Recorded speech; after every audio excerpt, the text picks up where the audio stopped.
Praise the Lord. Welcome to Daily Promise. అనుదిన వాగ్దానానికి మీ అందరికీ ఆహ్వానం. ఎలా ఉన్నారు? ఐ హోప్ మీ అందరూ బాగున్నారని, దేవుని కృపలో వర్ధిల్లుతున్నారని ఆశిస్తున్నాను. ఈరోజు దేవుని వాక్యాన్ని మనం చూసినట్లయితే 2 కొరింథీయులకు రాసిన పత్రిక 5వ అధ్యాయం 15వ వచనంలో ఒక చక్కని శ్రేష్టమైన మాట ఈ విధంగా వ్రాయబడి ఉంది. ఏమని అంటే, జీవించు వారి ఇక మీదట తమ కొరకు కాక తమ నిమిత్తం మృతి పొంది తిరిగి లేచిన వాని కొరకే జీవించుటకు ఆయన అందరి కొరకు మృతి పొందిననియు నిశ్చయించుకొనుచున్నాము. In Jesus name amen.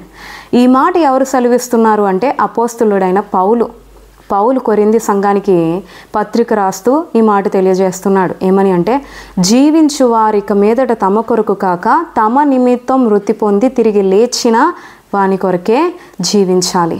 నిజమే, నీ కొరకు నా కొరకు ఎవరు మృతి పొందారు, ఎవరు మరలా మృత్యుంజయుడిగా తిరిగి లేచారు అంటే కేవలం ఏకైక దేవుడు, నిజమైన దేవుడు, సత్యమైన దేవుడైన ప్రభువైన యేసుక్రీస్తు మాత్రమే నిజం.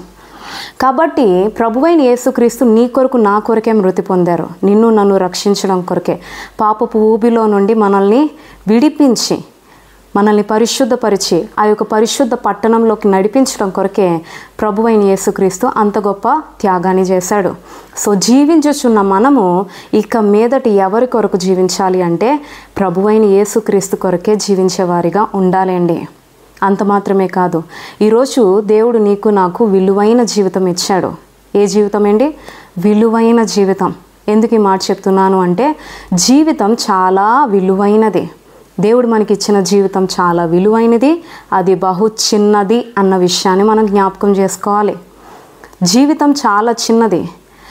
జీవితం ఆ యొక్క కాలం, గడిచిన కాలాన్ని మనం తిరిగి మరలా సంపాదించుకోలేము.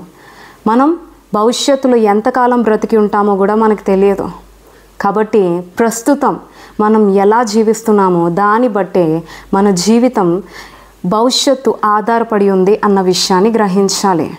ఈరోజు నీవు ఏ విధంగా జీవిస్తున్నావో దాన్ని బట్టే భవిష్యత్తు నీకు ఆధారపడి ఉంది. అంటే నీవు మంచిగా జీవించినట్లయితే భవిష్యత్తు నువ్వు నిత్య రాజ్యానికి చేరడానికి దారితీస్తుంది. అదే నువ్వు చెడ్డగా ఈ లోకంలో పాపం చేస్తూ విచ్చలవిడిగా జీవించినట్లయితే తద్వారా భవిష్యత్తు నీకు నరకంని నిర్ణయిస్తుంది అన్న విషయాన్ని మనం గమనించాలి. జీవితం ఒకే జీవితం కదా, నాకు నచ్చినట్ల జీవించేస్తాను, నాకు వచ్చినట్ల జీవిస్తాను, నా జ్ఞానంతో నేను బ్రతికేస్తాను, నేను ఎవరి మాట వినను, ఎవరితోని నేను సహవాసం చేయను, ఏ దేవుణ్ణి నమ్మను, అసలు నాకు నచ్చిన బాటలో నేను నడుస్తాను, నాకు నచ్చింది నేను చేస్తాను అంటే తద్వారా నీకు వచ్చేది తర్వాత నువ్వు విచ్చలవిడిగా జీవించిన జీవితం బట్టి నీకు వచ్చేది తర్వాత వచ్చే జీవితం ఏంటి అంటే నరకం, అగ్నిగుండం, నిత్యము మండుచుండే అగ్నిగుండంలో వేయబడవలసిందే. అయితే నువ్వు నశించిపోవడం ప్రభుకి ఇష్టం లేదు. నువ్వు ఈ లోకంలో పరిశుద్ధంగా జీవించాలని, నువ్వు నిష్కలంకంగా బ్రతకాలని, నిందారహితంగా జీవించాలని ప్రభువైన యేసుక్రీస్తు గత 2000 సంవత్సరాల క్రిందట ఈ లోకానికి దిగి వచ్చాడు. నిన్ను నన్ను రక్షించడం కొరకే ప్రభువైన యేసుక్రీస్తు తన ప్రాణాన్ని సైతం పణంగా పెట్టాడు. పరిశుద్ధంగా ఈ పాపలోకంలో మనం జీవించగలుగుతాం అని ఒక మాదిరి ఇవ్వడానికే పాపులలో చేరక ప్రత్యేకంగా యేసుక్రీస్తు ఈ లోకంలో బ్రతికాడు. సో ప్రభువైన యేసుక్రీస్తు నీ కొరకు నా కొరకే కలువరి సిలువలో మరణించాడు, మరలా 3వ రోజున మృత్యుంజయుడిగా తిరిగి లేచాడు. ఎందుకు ఈ మాట చెప్తున్నాను అంటే, జీవించుచున్న మనము ఇక మీదట మన కొరకు మృతి పొంది తిరిగి లేచిన యేసుక్రీస్తు కొరకే జీవించేవారిగా ఉండాలండి.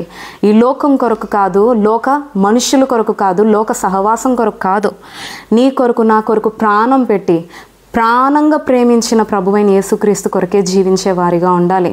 మనం ఎప్పుడైతే ఈ లోకంలో ప్రభు కొరకు పరిశుద్ధంగా, ప్రభు కొరకు నిక్కాసుగా, నిజాయితీగా, రోషంగా, భక్తిగా జీవిస్తామో తద్వారా దేవుడు నీకు నాకు ఇచ్చే జీవితం నిత్య జీవం అన్న విషయాన్ని గమనించాలి. ఈరోజు ప్రభువు మరొక్కసారి జ్ఞాపకం చేస్తున్నాడు. ఇంతవరకు నీ జీవితంలో లోకాన్ని వెంబడించావేమో, నీ జీవితాన్ని నీకు ఇష్టానుసారంగా జీవించావేమో, విచ్చలవిడిగా బ్రతికావేమో, అపవాదికి నువ్వు లోబడి జీవించావేమో. ఇప్పుడైనా నీ హృదయాన్ని మార్చుకో, ప్రభు వైపు తిరిగి ప్రభు కొరకు జీవించడానికి ప్రయత్నించు, ప్రభు కొరకు తృష్ణ కలిగి బ్రతకడానికి ప్రయత్నించు.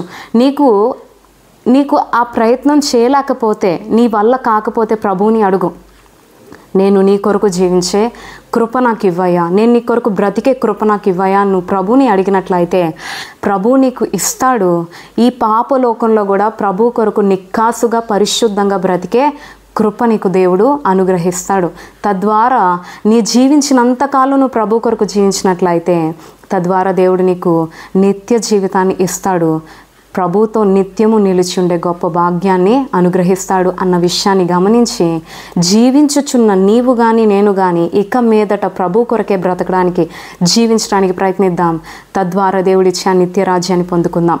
అటువంటి గొప్ప కృప ప్రభు మనకి ఎల్లప్పుడూ దయచేయునుగాక. ఆమేన్.